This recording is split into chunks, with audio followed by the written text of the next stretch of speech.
নমস্কার। দামোদর শেঠ, কবিগুরু রবীন্দ্রনাথ ঠাকুর।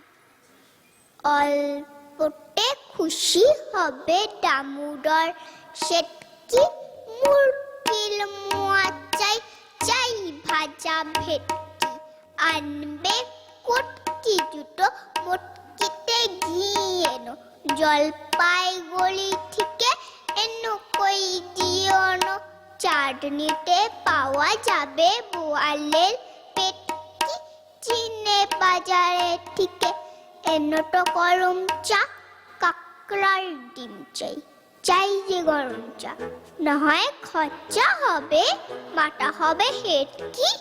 মনে রেখো বড় মাপে করা চাই আয়োজন, কলেবর খাটো নয়, 3 মণ প্রায় ওজন। খোঁজ নিও জড়িয়াতে জিলিপির রেটকি। নমস্কার।